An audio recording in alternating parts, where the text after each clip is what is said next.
B Ganapati ಚಾನೆಲ್ಗೆ ಸ್ವಾಗತ. ನಾನು ನಿಮ್ಮ ಬಿ ಗಣಪತಿ. ನಿಮಗಿವತ್ತು ಆಶ್ಚರ್ಯ ಆಗ್ಬೋದು, ನಾನೊಂದು ಹೊಸ ಜಾಗಕ್ಕೆ ಬಂದಿದ್ದೇನೆ. ಆದರೆ ಆ ಜಾಗದ ಹೆಸರು ಯಶ್ ತೋಟ. ಯಶ್ ತೋಟವನ್ನು ನಿಮಗಿವತ್ತು ತೋರಿಸ್ಬೇಕು. ಅವ್ರ ತಂದೆಯವರು ನಮ್ಗೆ ಕಾಯ್ತಾ ಇದ್ದಾರೆ. ಬನ್ನಿ ತೋಟ ನೋಡೋಣ ಹೇಗಿದೆ ಅಂತ, ಆಮೇಲೆ ನೀವೇ ನೋಡ್ತೀರಿ. ಬನ್ನಿ ಸರ್. ನಮಸ್ಕಾರ. ಹೇಗಿದ್ದೀರಿ? ಚೆನ್ನಾಗಿದ್ದೀನಿ. ನೀವು ಬೆಂಗಳೂರಲ್ಲಿ ಇರೋಕ್ಕಿಂತ ಈಗ ನಿಮ್ಮ ರೂಪವೇ ಬದಲಾಗ್ಬಿಟ್ಟಿದೆ. ಇಲ್ಲಿ ಏನ್ ಮಾಡ್ತೀರಿ? ಎಸ್ಟೇಟ್ ಅಲ್ವಾ? ಹೌದು. ಬನ್ನಿ ಸರ್, ತೋಟ ಬನ್ನಿ, ತೋಟ ನೋಡೋಣ.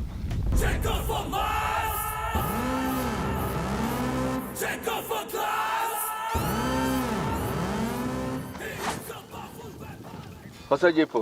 ಹೌದು, ಇದು ಮಗ ತೆಗೆದುಕೊಟ್ಟಿದ್ದು. ಯಾವಾಗ? ನನ್ನ ಮೊಮ್ಮಗನ ಬರ್ತ್ಡೇ ದಿವಸ. ಹೌದಾ? ನೀವು ಇದರಲ್ಲಿ ಇಲ್ಲೆಲ್ಲ ಇದರಲ್ಲಿ ಓಡಾಡ್ತೀರಿ?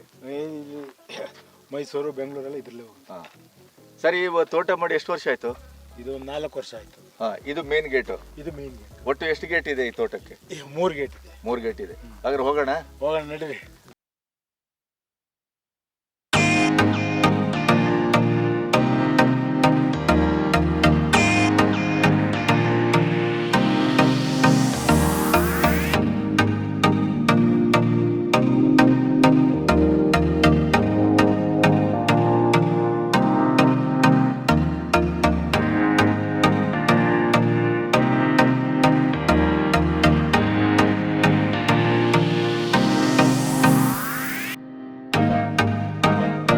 ಗೇಟ್ ಬಂತು. ಇದು ಈ ಹಾಸನದಿಂದ ಬಂದ್ರೆ ಬಾಗೇಶ್ವರ, ನಂದಿಹಳ್ಳಿ ಅಂತ ಇದೆ. ಆ ಮಾರ್ಗವಾಗಿ ಬಂದು ಇಲ್ಲೊಂದು ಗೇಟ್ ಇದೆ. ಅಂದ್ರೆ ಇಲ್ಲಿಂದ ನೀವು ಇಲ್ಲಿಂದ ನೇರವಾಗಿ ಬರ್ಬೋದು ಅಲ್ವಾ? ಅಂದ್ರೆ ಈಗ ಈ ಜಾಗದ ಇನ್ನೊಂದು ವೈಶಿಷ್ಟ್ಯ ಅಂತಂದ್ರೆ ನಿಮ್ಗೆ 3-4 ಕಡೆಯಿಂದ ಎಂಟ್ರಿ ಕೊಡ್ಬೋದು ಅಲ್ವಾ? ಕರೆಕ್ಟ್. ಅಂದ್ರೆ ಇಷ್ಟೆಲ್ಲ ಒಂದು ಯೋಚನೆ ಮಾಡಿ ಇದು ಒಳ್ಳೆ ಜಾಗ ನಿಮ್ಗೆ ಹೇಳಿ ಮಾಡ್ದಂಗೆ ಇದೆಯಲ್ಲ ಇದು. ಹೌದು. ಅದೇನಂದ್ರೆ ನಾವು ತಗೊಳ್ಳುವಾಗಲೇ ಇದನ್ನೆಲ್ಲ ನೋಡಿ ನೋಡಿದ್ವಿ ಎಲ್ಲ ನೋಡಿ ಯಾವ ತರ, ಯಾವ ಕಡೆಯಿಂದ ರೋಡ್ ಬರ್ತದೆ, ಯಾವ ಕಡೆಯಿಂದ ಈಸಿ ಆಗುತ್ತೆ, ಮಳೆಗಾಲದಲ್ಲಿ ಬರುವಾಗ ಹೋಗ್ಬೋದು ಅಂತೆಲ್ಲ ನೋಡಿ. ಒಂದ್ ರೀತಿಯ ಇದು ಋಣನೇ. ಸರ್, ಈ ತರದೊಂದು ಜಾಗ ತಗೋಬೇಕು, ಒಂದು ಜೀವನದ ಸಂಧಿಯಲ್ಲಿ ನಾವು ಈ ತರದೊಂದು ಜಾಗದಲ್ಲಿ ಗಂಡ ಹೆಂಡತಿ ಉಳಿಬೇಕು ಅನ್ನೋದು ನಿಮ್ಗೆ ಕನಸಿತ್ತ? ಆ ತರದ್ದು ಇಷ್ಟು ದೊಡ್ಡದು ಇದು ತಗೊಳ್ತೀವಿ ಅಂತ ಇರ್ಲಿಲ್ಲ. ಆದ್ರೂ ಒಂದು ನನ್ನ ಮಗನ ಹತ್ರ ಕೇಳಿದ್ದೆ. ರಿಟೈರ್ಡ್ ಆದಾಗ ಒಂದು 5 ಎಕರೆನೋ 10 ಎಕರೆನೋ ಒಂದು ಜಾಗ ಬೇಕು, ನಾನು ಆರಾಮಾಗಿ ಇರ್ಬೇಕು ಅಂತ ಕೇಳಿದ್ದೆ. ಅದರಿಂದ ಆಮೇಲೆ ಕೊನೆಗೆ ತಾಯಿ ಮಗ ಎಲ್ಲ ಮಾತಾಡಿ ಈ ತರದೊಂದು ಜಾಗ ನೋಡಿ ನನಗೆ ಸರ್ಪ್ರೈಸ್ ಆಗಿ. ಹೌದಲ್ಲ? ನೀವು ಒಂದ್ ರೀತಿಯಲ್ಲಿ ನಿಮ್ಗೆ ಮಗನ ಕಡೆಯಿಂದ, ಮಗನ ಏಳಿಗೆ ಕಡೆಯಿಂದ, ಎಲ್ಲಾ ದೃಷ್ಟಿಯಿಂದಲೂ ಕೊನೆಗೆ ಜೀವನದ ಸಂಧಿಯಲ್ಲಿ ನೀವು ನಿರೀಕ್ಷೆ ಮಾಡ್ಲಿಕ್ಕೆ ಆಗದೇ ಇದ್ದಂತ ಒಂದು ಅದ್ಭುತವಾದ ತೋಟವನ್ನು ಕೊಟ್ಟ. ಹೌದು ಅಲ್ಲ? ಇದಕ್ಕಿಂತ ಇನ್ನೇನ್ ಬೇಕು ಸರ್? ಏನು ಬೇಡ. ಕರೆಕ್ಟ್. ನೋಡಿ, ಮಕ್ಕಳನ್ನ ಹಡಿದ್ರೆ ಹೀಗೆ ಹಡಬೇಕು. ಅವರು ಆರೋಗ್ಯವಾಗಿದ್ರೆ ಸಾಕು ಅಷ್ಟೇ. ಅವ್ರಿಗೋಸ್ಕರ ಅಂತ ಎಲ್ಲ ನಾವು ಏನೇನ್ ಮಾಡ್ಬೇಕು ಅದನ್ನ ರೆಡಿ ಮಾಡ್ಕೊಂಡು ಕರೆಕ್ಟ್ ನೋಡ್ಕೊಂಡು ಅದೇ ಇರೋದೇ ನಮ್ಗೊಂದು ಭಾಗ್ಯ. ಅದೇ. ಹೌದಪ್ಪ. ಹೋಗೋಣ ಸರ್? ಸರಿ, ಹೋಗೋಣ. ಇಲ್ಲಿ ಸುಮಾರು ಎಷ್ಟು ವೆರೈಟೀಸ್ ಇರ್ಬೋದು ಸರ್? ಮಾವು ಇದೆ ಒಂದು 4-5 ವೆರೈಟಿ ಇದೆ. ಅದ್ರ ಒಟ್ಟು ಎಷ್ಟು ಗಿಡ ಇರ್ಬೋದು? 2,000-3,000 ಮರ ಇತ್ತು. ನಾವು ಇದೆಲ್ಲ ಸೆಂಟ್ರಲ್ ಇದ್ದ ಮರ ಎಲ್ಲ ತೆಗೆಸ್ಬಿಟ್ಟಿದ್ವಿ. ಆದ್ರೆ ಅದು ಒಂದಕ್ಕೊಂದು ತಾಗಿ ಇದಾಗುತ್ತೆ ಅಂತ ಕ್ಲೀನ್ ಮಾಡಿಸ್ವಲ್ಲ. ಸರ್, ಇದು ಸಪೋಟ ತೋಟ? ಹೌದು. ಬನ್ನಿ ಒಂಚೂರು ಹತ್ರ ಹೋಗೋಣ.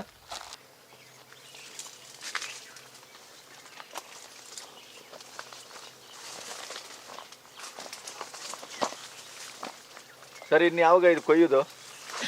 ಇದೀಗಾಗಲೇ ರೆಡಿ ಆಗಿದೆ ಕೊಯ್ಯಕ್ಕೆ. ಕೊಯ್ಬಹುದು ಅಲ್ಲ? ರೆಡಿ. ಸುಮಾರು ಸಪೋಟ ಎಷ್ಟು ಮರ ಇದೆ ಸರ್ ಇಲ್ಲಿ? ಒಂದು 100 ಮರ ಇರ್ಬೋದು. ಹೌದಾ? ಸಾಮಾನ್ಯ ಎಷ್ಟು ಇಳುವರಿ ಬರ್ತಾ ಇದೆ? ಬರುತ್ತೆ. ಇದು ನಾವು ಲೆಕ್ಕ ಇಲ್ಲ, ನಾವೇನು ಸೇಲ್ ಮಾಡ್ತಾ ಇಲ್ಲ. ಯಾರು ಬಂದ್ರೆ ನಮ್ಮ ಕಡೆ ಫ್ರೆಂಡ್ಸ್, ನಮ್ಮ ಕಡೆ ಫ್ರೆಂಡ್ಸ್ ಯಾರು ಬಂದಾಗ ಅವ್ರಿಗೆ ಕೊಟ್ಟು ಕಳಿಸ್ತಾರೆ. ಇನ್ನು ಮತ್ತೆ ನಿಮ್ಮ ಉದ್ದೇಶ ಬಹುಶಃ ನನಗನ್ನಿಸ್ತದೆ ಈ ತೋಟ ಮಾಡಿರೋದು ನಿಮ್ಮ ಖುಷಿಗೋಸ್ಕರ ಹೊರತು ಇಲ್ಲಿಂದ ಬೆಳೆ ಬೆಳೆದು ಮಾರಾಟ ಮಾಡಿ ಅದರಿಂದ ಏನೋ ಪಡೆಬೇಕು ಅನ್ನೋ ಯಾವ ಉದ್ದೇಶ ಇದ್ದಂಗಿಲ್ಲ. ಈಗ ಬೆಂಗಳೂರಿಗೆ ಹೋಗುವಾಗ ಎಲ್ಲ ಕೊಯ್ಕೊಂಡು ತಗೊಂಡೋಗಿ ಮೊಮ್ಮಕ್ಕಳಿಗೆ ಅವ್ರಿಗೆ ಕೊಡಕ್ಕೆ. ಆಮೇಲೆ ಈಗ ನೀವೇ ಬಂದ್ರಿ ಅಂತ ಇಟ್ಕೊಳ್ಳಿ, ಆ ಥರದ ಎಲ್ಲ ಬಂದು ಸ್ನೇಹಿತರು ಅವರು ಯಾರೇ ಬಂದ್ರು ಅವ್ರಿಗೊಂದು ಕರೆಕ್ಟ್ ಕಳಿಸ್ತೀವಿ. ಆಮೇಲೆ ಪ್ರಾಣಿ ಪಕ್ಷಿಗಳು ಅವಕ್ಕೆ ಬೇಕಾದ ಆಹಾರ ಹೌದೌದೌದು, ಅದು ಬಹಳ ಮುಖ್ಯ. ಮೇಯ್ನ್ ಅದು ಅವ್ರು ತಿಂದು ಮಿಕ್ಕಿದ್ ನಮಗೆ. ನೋಡಿ ಇಲ್ಲಿ ಒಂದು ನನ್ನ ಅಂದಾಜು ಒಂದು 10-20 ನಮೂನಿ ಧ್ವನಿ ಬರ್ತಾ ಇದೆ ನೋಡಿ. ಹೌದೌದೌದು, ನವಿಲು, ಹೌದು, ಎಲ್ಲ ಕೋಗಿಲೆ ಇಂಥದ್ದೆಲ್ಲ ಅದೇ ಅದೇ ಪಕ್ಷಿಗಳಿದೆ ಜಾಸ್ತಿ.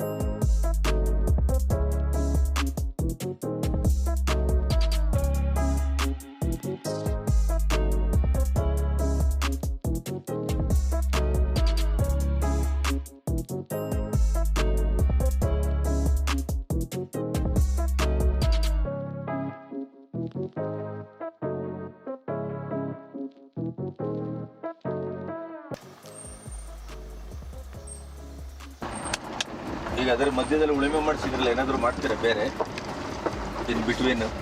ಅದು ಇನ್ನು ಟೈಮ್ ಕರೆಕ್ಟಾಗಿ ಏನೋ ಬಂದಾಗ ಶುಂಠಿ ಅಂತ ಹಾಕೋಣ ಅಂತ ಇದ್ದೀವಿ. ಶುಂಠಿ, ಜೋಳ.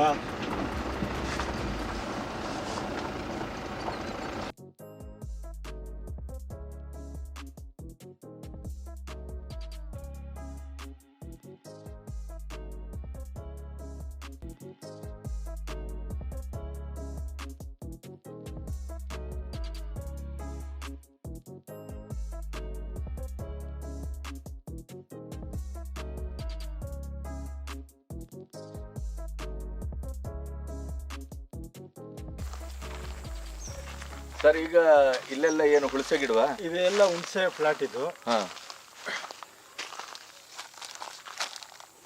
ಇಲ್ಲಿ ಒಂದ್ ಕಡೆ ಹುಣಸೆ, ಒಂದ್ ಕಡೆ ಮಾವು, ಸಪೋಟ, ಒಂದ್ ಕಡೆ ಮಾವು, ಒಂದ್ ಕಡೆ ಸೀಬೆ, ಆ ತರ ಎಲ್ಲ ಇದೆ. ಆ ತರ ಎಲ್ಲ ಒಂದೊಂದು ಫ್ಲಾಟ್. ಸರ್, ಇದು ನಮ್ಮ ಕಂಠೀರವ ಸ್ಟುಡಿಯೋದ ಇದ್ದಂಗೆ ಗೋಡೆ ಇದ್ದಂಗಿದೆ.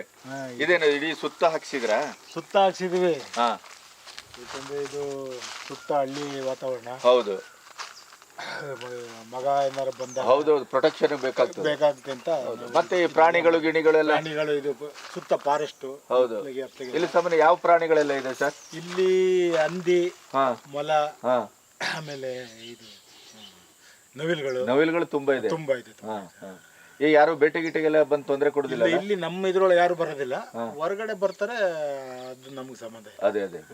ಬಟ್ ಈ ಕಂಪೌಂಡ್ ಸಂಪೂರ್ಣ ಈಗ ಒಂದ್ ಸ್ವಲ್ಪ ಏನೋ ಬಾಕಿ ಇದೆ. ಅದು ಸ್ವಲ್ಪ ಮಳೆಗಾಲ, ಈ ಕೊರೋನಾ ಎಲ್ಲ ಬಂತಲ್ಲ, ಹೌದು, ಅದರಿಂದ ಸ್ಟಾಪ್ ಮಾಡಿದ್ವಿ. ಅದನ್ನ ಟೈಮ್ ನೋಡಿ ಓಕೆ, ಮುಂದೆ ಹೋಗೋಣ.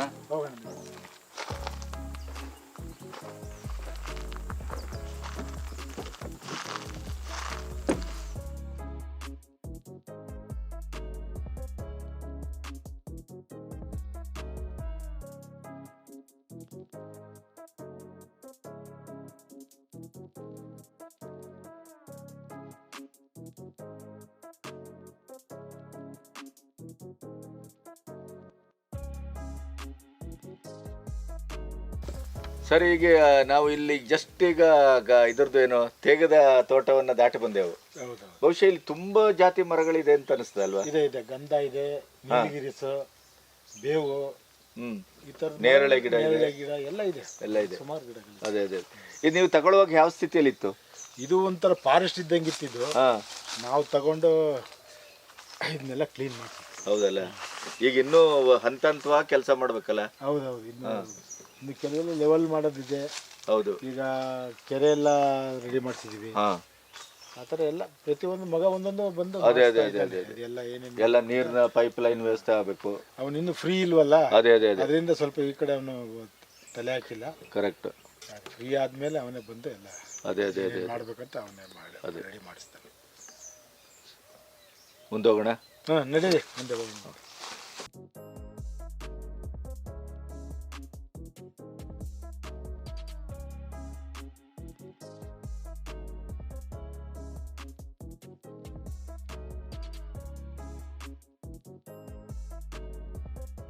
ಸರ್, ಈಗ ಇಲ್ಲಿ ಎಷ್ಟು ಕೆರೆ ಇದೆ ಸರ್? 3 ಕೆರೆ, ಒಂದು ಬಾವಿ ಇದೆ. ಹೌದಾ? ಈಗ ಈ ಕೆರೆಗಳ ಒಂದು ಹಂತದ ಕ್ಲೀನಿಂಗ್ ಆಗಿದೆಯಾ? ಆಗಿದೆ. ಇದು ಮೊದಲು ಇಷ್ಟು ಎತ್ತರ ಇರಲಿಲ್ಲ. ಇದನ್ನು ಸ್ವಲ್ಪ ಹೈಟ್ ಮಾಡಿದ್ದೀವಿ, ಮಣ್ಣೆಲ್ಲ ಹಾಕಿ. ಈಗ ಇನ್ನು ಮುಂದೆ ಏನು ಮಾಡಬೇಕು ಅಂತಿದ್ದೀರಿ ಸರ್? ಮುಂದೆ ಇದನ್ನು ಏನು ಮಾಡ್ಬೇಕು ಅನ್ನೋದು ಮಗ ಹೇಳ್ಬೇಕು. ಮಗ ಬಂದು ತೀರ್ಮಾನ ಮಾಡ್ತಾನೆ ಅದು ಏನು ಮಾಡ್ಬೇಕು ಅನ್ನೋದು. ಇದೆಲ್ಲ ಅವನೇ ರೆಡಿ ಮಾಡ್ತಿದ್ದ. ಸರ್, ಈಗ ಇಲ್ಲಿ ನಾವು ನಿನ್ನೆ ಮಾತಾಡ್ತಾ ಒಂದು ಮಾತು ಹೇಳಿದ್ರಿ ನೀವು. ಇಲ್ಲಿ ನೀವು ಬರುವ ಮೊದಲು ಈ ಜಮೀನವರು ಸ್ವಲ್ಪ ನೀರಿನ ಬರದಿಂದ ತೊಂದರೆ ಮಾಡ್ಕೊಳ್ತಾ ಇದ್ರು ಅಂತ. ಈಗ ನೀವು ಅದು ಗೊತ್ತಿದ್ದೇ ತಗೊಂಡ್ರಾ ಹೇಗೆ? ನಿಮಗೇನು ಅನಿಸ್ತದೆ ಇದು? ನಾವೇನಂದ್ರೆ ಇದು ತಗೊಳ್ಬೇಕಂತ ಮನ್ಸು ಬಂತು ತಗೊಂಡು. ನಾವು ತಗೊಂಡ್ಮೇಲಿಂದ ಯಾವುದೇ ನೀರಿಗಾಗಲಿ ಮಳೆ ಯಾವುದೇ ತೊಂದರೆ ಕೊಡಲಿಲ್ಲ. ಕರೆಕ್ಟಾಗಿ ಬಂದಿದೆ ನೋಡಿ. ಎಲ್ಲ ಕೆರೆ ನೀವೇ ನೋಡ್ತಾ ಇದ್ದೀರಲ್ಲ, ಕೆರೆಯಲ್ಲಿ ನೀರು ಫುಲ್ ಇದೆ. ಹೌದು, ಈಗ ಮಾರ್ಚ್ ಈಗ. ನೋಡಿ ಇನ್ನೂ ಕೆರೆ ಫುಲ್ ಇದೆ. ಈಗ ಈ ಊರಿನವರೇನೋ ನಿಮಗೆ ನೀರಿನ ಸಮಸ್ಯೆ ಬಗ್ಗೆ ಹೇಳಿರಲಿಲ್ವಾ ತಗೊಳ್ಳುವಾಗ? ಅದೇ ಹೇಳಿದ್ರು, ಇದೇನು ಮಳೆ ಸರಿಯಾಗಿ ಬೀಳೋದಿಲ್ಲ ಈ ಕಡೆ ಎಲ್ಲ, ನೀರಿನ ಸಮಸ್ಯೆ ಅಂತ ಹೇಳಿದ್ರು. ನಾವು ಎಷ್ಟೋ ವರ್ಷ ಆಗಿತ್ತು ತಗೊಂಡು ಆದ್ಮೇಲೆ, ಎಷ್ಟೋ ವರ್ಷ ಆಗಿತ್ತು ಮಳೆನೇ ಬೀಳ್ತಾ ಇಲ್ಲ ಅಂತ. ಇದೇನು ನಾವು ತಗೊಂಡ್ಮೇಲೆ ಕಂಟಿನ್ಯೂ ಮಳೆ ಬೀಳ್ತಾ ಇದೆ, ವರ್ಷನೂ ಮಳೆ ಬೀಳ್ತಾ ಇದೆ. ಈಗ ನೀವೇ ನೋಡ್ತಾ ಇದ್ದೀರಿ ನೋಡಿ, ಎಲ್ಲ ಕೆರೆ ಎಲ್ಲ ಫುಲ್ ಇದೆ. ಅಲ್ಲ, ನೀವು ನಿನ್ನೆ ಈಗ ಒಂದು ಮಾತು ಹೇಳಿದ್ರಿ, ಮಗ ಬಂದಾಗೆಲ್ಲ. ಮಗ ಬಂದ ಮೇಲಿಂದ ಇದೆಲ್ಲ ಫುಲ್ ಕೆರೆಗಳೆಲ್ಲ, ಎಲ್ಲ ಕೆರೆನೂ ತುಂಬಿತು. ಮಳೆ, ಒಳ್ಳೆ ಮಳೆ, ಕೆರೆ ತಾವನ್ನೆಲ್ಲಿ ಹೋದಲ್ಲೆಲ್ಲ ಸ್ವಲ್ಪ ನೀರಿಂದು ಒಳ್ಳೆ ಸೌಕರ್ಯ ಬರ್ತದೆ. ಹಾಗಾಗಿ ಈ ತೋಟದಲ್ಲಿ ನಿಮಗೆ ಮಳೆಯ ಅಥವಾ ನೀರಿನ ಯಾವ ಸಮಸ್ಯೆನೂ ಇಲ್ಲ. ಹೌದೌದು, ದೇವ್ರ ದೊಡ್ಡವನು. ಇಲ್ಲಿ ತನಕ ಯಾವ್ದು ಇಲ್ಲ. ಅದೇ ಮುಂದೆ ಆಗೋದಿಲ್ಲ, ಆಗಲ್ಲ ಅಂತ ನಾನು. ಅಲ್ಲ, ಇನ್ನು ನೀವು ಈ ಕೆರೆ ಎಲ್ಲ ಇಷ್ಟು ಅಗಲ ಮಾಡಿ ಕರೆಕ್ಟ್ ಮಾಡಿ ಈಗ ನೀರನ್ನ ಮರುಪೂರ್ಣ ಮಾಡ್ತಾ ಇದ್ದೀರಲ್ಲ, ಇನ್ನು ಇಲ್ಲಿ ಸುತ್ತಮುತ್ತಲ ಬೋರ್ವೆಲ್ಗಳಿಗೆಲ್ಲ ನೀರು ಬರ್ಬೋದು. ಹೌದು, ಎಲ್ಲದರಲ್ಲೂ ಇದೆ. ಹೌದು ಹೌದು ಹೌದು. ಇದರ ಪಕ್ಕದಲ್ಲೇ ಮಾವಿನ ತೋಟ ಇದೆ ಅಲ್ವಾ ಸರ್? ಅದೆಲ್ಲ ಮಾವಿನ ತೋಟನೇ, ಸುತ್ತ ಮಾವಿನ ತೋಟ. ಹೋಗೋಣ ಸರ್, ಹೋಗೋಣ ತೆಂಗಿನ ತೋಟ.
ಇದು ಈ ಕಡೆ ಗೇಟಿಂದ ಬರುವಾಗ ಫಸ್ಟ್ ಸಿಗೋ ಕೆರೆ. ಹೌದು. ಇದು ಕೆರೆಗಳಲ್ಲೇ ಇದು ಬಹಳ ದೊಡ್ಡ ವಿಸ್ತಾರವಾದ ಕೆರೆ ಅಂತ ಅಲ್ವಾ ಸರ್? ಇದು ಒಂದ್ಸರಿ ಹುಡುಗಿಳೆ ಎತ್ಸಿದ್ರ? ಎಲ್ಲ ಕ್ಲೀನ್ ಮಾಡಿದ್ರಿ.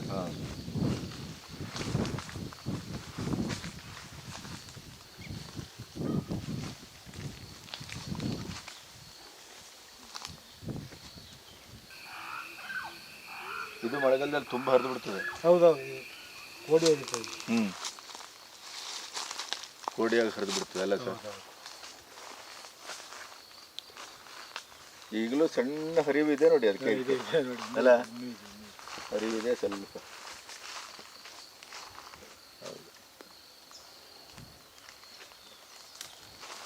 ಈ ಕೆರೆ ತೆಂಗಿನ ತೋಟದ ಮಧ್ಯದಲ್ಲಿ ಇದೆ ಇದು.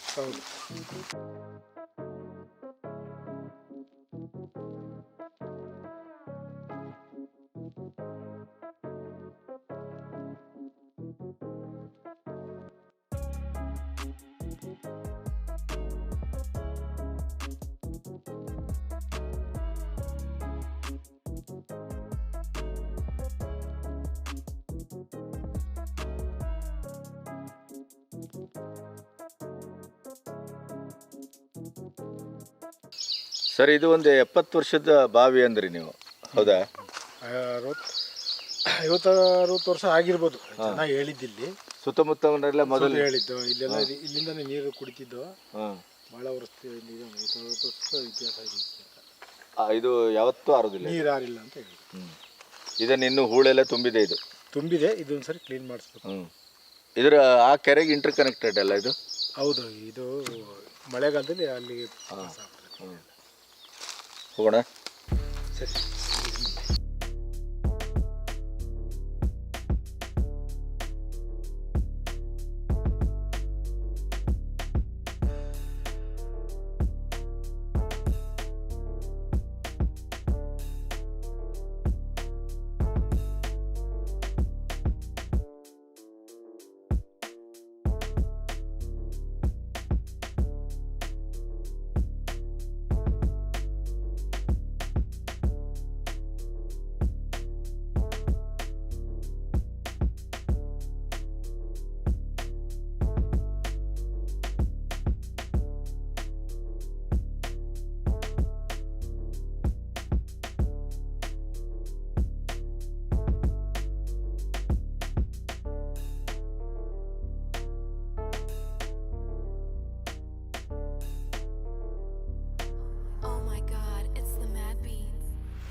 ಸರ್ ತೋಟ ಭಾಳ ಚೆನ್ನಾಗಿತ್ತು. ನೀವಲ್ಲಲ್ಲಿ ಈ ಥರ ಕೂತ್ಕೊಳ್ಳೋ ವ್ಯವಸ್ಥೆನೂ ಮಾಡ್ಬಿಟ್ಟಿದ್ರಿ. ಹೌದೌದು. ಈಗ ಇಲ್ಲಿ ಬರ್ತಾ ಬರ್ತಾ ನೋಡ್ತಾ ಇದ್ದೇನೆ ನೆಲ್ಲಿ ತೋಟನೂ ಇದೆ. ಇದಿದೆ, ನೆಲ್ಲಿಕಾಯಿ ಇದೆ, ಸ್ವಲ್ಪ ಹಲಸಿನ ಮರ ಇದೆ. ಹಲಸಿಂದು ಕಡಿಮೆ ಇದೆ, ಇನ್ನು ನೀವು ಸ್ವಲ್ಪ ಮಾಡಬೇಕು ಅಷ್ಟೇ, ಅದು ಮುಂದೆ ಮಾಡೋಣ ಅಂತ. ಹಲಸಿನ ಕಾಯಿ ನೋಡಿ ಆಗಿದೆ ಹೇಗೆ. ಹೌದೌದು. ಅದು ಹೆಬ್ಬಲ್ಸ ಅಂತ, ಬೇರೆ ಜಾತಿ ಹಲಸು ಅದು. ಹೌದು, ಒಳ್ಳೆ ಆಯ್ತು. ಹೌದು ಹೌದು ಸರ್, ತೋಟ ತುಂಬ ಚೆನ್ನಾಗಿದೆ. ಚೆನ್ನಾಗಿದೆ. ಮತ್ತೆ ನಿಮಗೆ ನನಗನ್ಸೋದು ಸರ್, ಇದು ಹೊನ್ನು ಹೆಣ್ಣು ಮಣ್ಣು ಋಣಾನುಬಂಧ ಅಂತಾರೆ. ಹೌದೌದು. ಋಣಾನುಬಂಧೇನ ಪಶು ಪತ್ನಿ ಸುತ ಆಲಯ ಅಂತ. ಹಾಗೆ ನೋಡಿದ್ರೆ ನಿಮಗೆಲ್ಲೋ ಒಂದು ಪೂರ್ವ ಜನ್ಮದ ಒಂದು ಸುಕೃತ ಇರಬೇಕಿದು. ಈಗ ದುಡ್ಡಿದ್ದವರೆಲ್ಲ ಜಮೀನು ತಗೊಳ್ಳಿಕ್ಕೆ ಆಗುದಿಲ್ಲ ಸರ್. ಜಮೀನು ತಗೊಂಡವ್ರಿಗೂ ಸರಿ ಅದನ್ನು ಮಾಡುವ ಯೋಗವೂ ಇರುವುದಿಲ್ಲ. ಅದು ನಿಮಗೆ ಮಾಡುವ ಸಾಧ್ಯತೆಯೂ ಇದೆ, ತಗೊಳ್ಳುವ ಯೋಗವೂ ಇದೆ. ಮೇಡಮ್ ಇದ್ದಾರೆ, ನೀವಿದ್ದೀರಿ, ಇಲ್ಲೆಲ್ಲ ಮಾಡ್ತಾ ಇರೋದು ನೋಡಿದ್ರೆ ಇದು ಒಂದು ರೀತಿಯಲ್ಲಿ ಯಶನ ಸೌಭಾಗ್ಯವೂ ಹೌದು, ನಿಮ್ಮ ಸಾರ್ಥಕತೆಯೂ ಹೌದು ಅಂತ ಅನಿಸ್ತದೆ ಸರ್ ನನಗೆ. ಅಲ್ವಾ? ಹೌದು. ಸೊ ಒಳ್ಳೆಯದಾಗಲಿ. ಇನ್ನೊಂದು ಬಹುಶಃ ಒಂದು 10 ವರ್ಷ ಕಳೆದ್ರೆ ಇದೊಂದು ಮಾದರಿ ಒಂದು ಫಾರ್ಮ್ ಹೌಸ್ ಆಗ್ಬಿಡ್ತದೆ. ಅಂದರೆ ಕೃಷಿ ವಿಶ್ವವಿದ್ಯಾನಿಲಯದವ್ರು ಬಂದು ಇಲ್ಲಿ ನೋಡಿಕೊಂಡು ಕಲ್ತ್ಕೊಂಡು ಹೋಗುವಂಥ ಒಂದು ಜಾಗ ಆಗುವ ಎಲ್ಲ ಸಾಧ್ಯತೆಗಳು ಇದೆ. ಯಾಕಂದರೆ ಎಲ್ಲವೂ ಇದೆ ನೋಡಿ ಇಲ್ಲಿ. ಹೌದು ಸರ್, ಇಷ್ಟೊತ್ತು ನಮ್ಮೊಟ್ಟಿಗೆ ತಿರುಗಾಡಿಸಿ ನಮಗೆ ತೋರಿಸಿದ್ದಕ್ಕೆ ನನ್ನ ಚಾನೆಲ್ ಪರವಾಗಿ, ನನ್ನ ವೈಯಕ್ತಿಕವಾಗಿ ನಿಮ್ಗೆ ಅತ್ಯಂತ ಧನ್ಯವಾದಗಳು sir. Thank you sir. Thank you.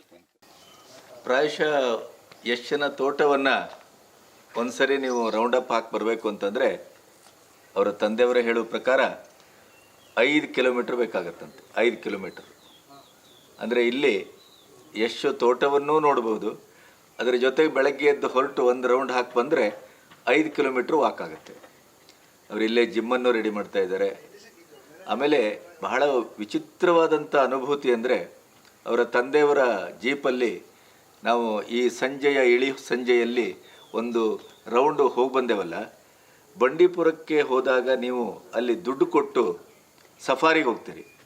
ಆ ಸಫಾರಿಗೆ ಹೋಗಿ ಬಂದ ಎಕ್ಸ್ಪೀರಿಯನ್ಸ್ ಆಯಿತು. ಚಿಕ್ಕ ಚಿಕ್ಕ ಪಕ್ಷಿಗಳು, ಆಮೇಲೆ ನಿಮಗೆ ಪಿಕಾಕು, ನವಿಲಂತೂ ನಿಮಗೆ ಸಾಕಿದ ಕೋಳಿಗಳ ಥರ ಇದೆ ಇಲ್ಲಿ. ಅಷ್ಟು ಚಂದ ಆ ನೃತ್ಯ ಮಾಡೋದು, ಅವರು ಓಡೋಗೋದು, ಅಲ್ಲಿ ಗುಂಪು ಗುಂಪಾಗಿರುವಂಥದ್ದು. ಆಮೇಲೆ 4-5 ಕೆರೆಗಳಿದೆ, ಅದರಲ್ಲಿ ಹೆಚ್ಚು ಕಮ್ಮಿ 40-45 ಸಾವಿರ ಮೀನುಗಳನ್ನು ಬಿಟ್ಟಿದ್ದೇನೆ ಅಂತಂದರು. ಆ ಕೆರೆಗಳೆಲ್ಲ ಇವತ್ತು ನೋಡಿ ಬೆಂಗಳೂರಿನಲ್ಲೆಲ್ಲ ಕೆರೆಗಳನ್ನು ಮುಚ್ಚುತ್ತಾ ಇದ್ದೇವೆ ನಾವು, ಅಥವಾ ಇವತ್ತು ಹಳ್ಳಿಗಳಲ್ಲಿ ಕೂಡ ಕೆರೆಗಳನ್ನು ರಕ್ಷಿಸಬೇಕು ಅನ್ನುವಂಥ ಒಂದು ಅಭಿಯಾನ ಇತ್ತೀಚೆಗೆ ಎಚ್ಚರಗೊಂಡಿದ್ದರೂ ಕೂಡ ಸ್ವಲ್ಪ ಮಟ್ಟಿಗೆ ನಾವು ಕೆರೆಗಳ ರಕ್ಷಣೆಯಲ್ಲಿ ಹಿಂದುಳಿದಿದ್ದೇವೆ. ಆದರೆ ಯಶು ಕೆರೆಗಳ ರಕ್ಷಣೆಯ ಬಗ್ಗೆನೇ ಒಂದು ದೊಡ್ಡ ಅಭಿಯಾನ ಮಾಡಿದ್ದು, ಕೆಲವು ಕೆರೆಗಳನ್ನು ಪುನರುಜ್ಜೀವನ ಮಾಡಿದ್ದು, ಇವನ್ನೆಲ್ಲ ನೀವು ಮಾಧ್ಯಮಗಳಲ್ಲೇ ನೋಡಿರ್ತೀರಿ. ಸ್ವತಃ ಅವರ ತೋಟದಲ್ಲಿ 4-5 ಕೆರೆಗಳು, ಇನ್ನೂ ಬೃಹತ್ತಾಗಿ ಇನ್ನೂ 1-2 ಕೆರೆಗಳನ್ನು ಅವರು ಸಿದ್ಧಗೊಳಿಸ್ತಾರೆ ಅಂತ ಹೇಳ್ತಾ ಇದ್ರು. ಮತ್ತು ಅದನ್ನು ಸಮೃದ್ಧವಾಗಿ ಕಟ್ಟಿ ಅದರ ಸುತ್ತಲೂ ಕೂತ್ಕೊಳ್ಳುವಂಥ ವ್ಯವಸ್ಥೆ, ಮತ್ತು ಕಾಡಿನಿಂದ ಹರಿದು ಬರುವಂಥ ಎಲ್ಲ ನೀರುಗಳು ಇಲ್ಲಿ ಅಕ್ಕಪಕ್ಕಕ್ಕೆ ಹೋಗಿ ವೇಸ್ಟ್ ಆಗ್ತಾ ಇದ್ವಂತೆ. ಆ ವೇಸ್ಟ್ ನೀರುಗಳನ್ನೆಲ್ಲ ಅದಕ್ಕೊಂದು ಪೈಪ್ ಹಾಕಿ ಇಲ್ಲಿ ಕೆರೆಗೆ ಬರುವ ಹಾಗೆ ಮಾಡಿ ಇದನ್ನು ಒಂದು ಕೆರೆಗಳ ತೋಟ ಅಂತ ಕರೆಯಬಹುದಾನೆ ಇನ್ನೊಂದು 4-5 ವರ್ಷದಲ್ಲಿ. ಅಷ್ಟರ ಮಟ್ಟಿಗೆ ಒಂದು ವೆಲ್ ಪ್ಲ್ಯಾಂಡ್, ವ್ಯವಸ್ಥಿತವಾದಂಥ ಒಂದು ಕೆಲಸ. ಯಶು ನಿಮಗೆ ಗೊತ್ತಿದೆ, ಕನ್ನಡ ಚಿತ್ರರಂಗದಲ್ಲಿ ಬಹಳ ಕಷ್ಟದಿಂದ, ಬಹಳ ಹೋರಾಟದಿಂದ, ಕಿರುತೆರೆಯಿಂದ ಇಲ್ಲಿಗೆ ಕಾಲಿಟ್ಟು ಇಲ್ಲಿ ಪ್ರಾಯಶಃ ಯಾರೂ ನಿರೀಕ್ಷೆ ಮಾಡಲಿಕ್ಕಾಗದಿದ್ದಂಥ ಒಂದು ಅದ್ಭುತವಾದಂಥ ಸಕ್ಸಸ್ಸನ್ನು, ಯಶಸ್ಸನ್ನು ಕಂಡರು. ಆದರೆ ಆ ಯಶಸ್ಸು ಹುಡುಗಾಟಿಗೆ ಯಶಸ್ಸಲ್ಲ ಅದು, ಅಥವಾ ಆಕಸ್ಮಿಕವಾಗಿ ದಿಢೀರಂತ ಏನೋ ಒಂದು ರೀತಿಯ ಮಾಟಮಂತ್ರ ಮಾಡಿದ ಹಾಗೆ ಯಶಸ್ಸು ಬಂದದ್ದಲ್ಲ. ಆ ಯಶಸ್ಸಿನ ಮೆಟ್ಲನ್ನು ಒಂದೊಂದಾಗಿ ಏರ್ತಾ ಬಂದವರು. ಮತ್ತು ಏರಿ ಒಂದು ಎತ್ತರದಲ್ಲಿ ನಿಂತ ಮೇಲೂ ಕೂಡ, ಈಗ ಇಲ್ಲಿ ಅವರು ಒಂದು ಬಿಲ್ಡಿಂಗ್ ಕಟ್ಟಿದ್ದಾರೆ, ಈ ಬಿಲ್ಡಿಂಗಿನ ತಲೆಯ ಮೇಲೆ ಹೋಗಿ ನಿಂತರೆ ನಿಮಗೆ ಇಡೀ ಅವರ ಒಂದು 100 ಎಕರೆ ತೋಟ ಕಣ್ಣಿಗೆ ತುಂಬುತ್ತದೆ, ಕಣ್ಣಿಗೆ ನಿಮಗೆ ಅದು ಕಾಣುತ್ತದೆ. ಅದೇ ರೀತಿ ಅವರು ಮೇಲೆ ಹೋಗಿ ನಿಂತಾಗ ಆ ಕೆಳಗೆ ನೋಡ್ತಾರಲ್ಲ, ನೋಡುವಾಗಲೂ ಕೂಡ ನಾನು ಎಷ್ಟು ಮೆಟ್ಲನ್ನು ಹತ್ತಿ ಬಂದೆ, ನಾನು ಎಲ್ಲಿಂದ ಬಂದೆ, ಹೇಗೆ ಬಂದೆ, ನಾನು ಬಂದ ದಾರಿ ಹೇಗಿತ್ತು ಅನ್ನುವ ಪ್ರಜ್ಞೆ ಅವರಿಗೆ ಪ್ರತಿ ಕ್ಷಣ ಎಚ್ಚರದಲ್ಲಿದೆ. ಹಾಗಾಗಿನೇ 1-2 ವರ್ಷ ಆದರೂ ಕೂಡ ಅವರು KGFನಂಥ ಸಿನಿಮಾಕ್ಕೆ ಯಾವುದೇ ರೀತಿಯ ಆರ್ಥಿಕವಾದ ವಿಚಾರ ಮಾಡ್ದೇನೆ ಅವರು ಏಕ ಮನಸ್ಸಿನಿಂದ ಆ ಸಿನಿಮಾವನ್ನು ಮಾಡ್ತಾ ಇದ್ದಾರೆ. ಸೌಭಾಗ್ಯ ಏನು ಗೊತ್ತಾ, ನೋಡಿ ಈಗ ಗಂಟೆ ಬಹುಶಃ 6 ಗಂಟೆ ಸಮೀಪಿಸ್ತಾ ಇದೆ, ಸಂಜೆ 6:40 ಇವತ್ತು KGF 2 ಅವರ ಟ್ರೇಲರ್ ಫಸ್ಟ್ ಇವತ್ತು ಬಿಡುಗಡೆ. ಅವ್ರ ತಂದೆ ಅದಕ್ಕಾಗೇನೆ ನಾವು 6:40 ಎಲ್ಲ TV ಎದುರು ಕೂತ್ಕೋಬೇಕು ಅಂತ ಹೇಳ್ತಾ ಇದ್ರು. ಅಂದರೆ ಯಶ್ ಯಾವುದೇ ಕೆಲಸ ಮಾಡಿದ್ರು ಅದನ್ನು ಅಷ್ಟು ಸಮರ್ಥವಾಗಿ ಪರ್ಫೆಕ್ಟಾಗಿ ಮಾಡ್ತಾರೆ. ಬಹುಶಃ ಅವರಿಗೆ ಅದಕ್ಕೆ ಕಾರಣ ಏನು ಹಾಗಾದರೆ, ಈ ಸಂಸ್ಕಾರ ಎಲ್ಲಿಂದ ಬಂತು ಅಂತಂದರೆ ಅವರ ತಾಯಿಯಿಂದ ಬಂದದ್ದು. ತಂದೆಯವರು ದುಡಿಲಿಕ್ಕೆ ಹೋಗ್ತಾ ಇದ್ರು, ಆದರೆ ತಾಯಿ ಅದು ಹೇಗೆ ಅವರ ಇಡೀದಾದಂಥ ಒಂದು ಯಶನ್ನು ಅಥವಾ ವ್ಯಕ್ತಿತ್ವವನ್ನು ಆ ಹುಡುಗನನ್ನು ಕಟ್ಟಿದ್ರು ಅಂತಂದರೆ, ಇವತ್ತು ಯಶ್ ಒಂದು ಕಥೆಯ ಬಗ್ಗೆ ಇರ್ಬೋದು, ಚಿತ್ರದ ಬಗ್ಗೆ ಇರ್ಬೋದು, ಪ್ರಚಾರದ ಬಗ್ಗೆ ಇರ್ಬೋದು, ನಿರ್ದೇಶಕರ ಬಗ್ಗೆ ಇರ್ಬೋದು, ಚಿತ್ರರಂಗದ ಬಗ್ಗೆ ಇರ್ಬೋದು, ಅಥವಾ ಕರ್ನಾಟಕದ ಬೇರೆ ಬೇರೆ ರೀತಿಯ ಅದರ ಪರಿಸರದ ಸಮಸ್ಯೆಗಳ ಬಗ್ಗೆ ಇರ್ಬೋದು, ಎಲ್ಲವನ್ನು ಯೋಚನೆ ಮಾಡ್ತಾ ಬಹಳ ಸರಿಯಾದ ದಾರಿಯಲ್ಲಿ ವಯಸ್ಸಿಗೆ ಮೀರಿ ಒಂದು ಪ್ರಬುದ್ಧವಾದಂಥ ಒಂದು ಮಾರ್ಗದಲ್ಲಿ ನಡೀತಾ ಇದ್ದಾರೆ ಅಂತಂದರೆ ಅದಕ್ಕೆ ಕಾರಣ ಅವರ ತಾಯಿಯವರು. ಹಾಗಾಗಿನೇ ನಾನು ಊರಿಗೆ ಹೋಗ್ತಾ ಇದ್ದವನು ಈ ಕಡೆ ಒಂದು ರೌಂಡ್ ಹಾಕೋಗೋಣ, ಅವ್ರ ತಾಯಿ ತಂದೆ ಹೇಗಿದ್ದಾರೆ ಅಂತ ನೋಡ್ಕೊಂಡು ಹೋಗೋಣ ಅಂತ ಬಂದೆ. ಆದರೆ ನನಗೆ ಬರುವಾಗ ಹೀಗೆ ಗೊತ್ತಿರಲಿಲ್ಲ ಇದು, ಅಂದರೆ ಇಷ್ಟು ವಿಸ್ತೃತವಾಗಿದೆ, ಇಷ್ಟು ವಿಶಾಲವಾಗಿದೆ, ಅದರ ಇಡೀ ಕಲ್ಪನೆ ಇರಲಿಲ್ಲ ನನಗೆ. ಆದರೆ ಅಷ್ಟು ಚಂದ. ಇನ್ನೊಂದು 5-10 ವರ್ಷ ಹೋದರೆ ಪ್ರಾಯಶಃ ಕರ್ನಾಟಕದಲ್ಲೇ ಯಶನ ತೋಟವನ್ನೊಮ್ಮೆ ನೋಡಬೇಕು ಅನ್ನುವಂಥ ಒಂದು ಆಸೆ ಪ್ರತಿಯೊಬ್ಬರಿಗೂ ಹುಟ್ಟಿದರೆ ಆ ಆಸೆಗೆ ಅತ್ಯಂತ ಅರ್ಥಪೂರ್ಣವಾದಂಥ ನೆಲೆ ಇದೆ. ಯಾಕೆಂತಂದರೆ ಅಷ್ಟು ಚಂದ ರೆಡಿ ಮಾಡ್ತಾ ಇದ್ದಾರೆ, ಸಿದ್ಧಗೊಳಿಸ್ತಾ ಇದ್ದಾರೆ. Hats off Yash.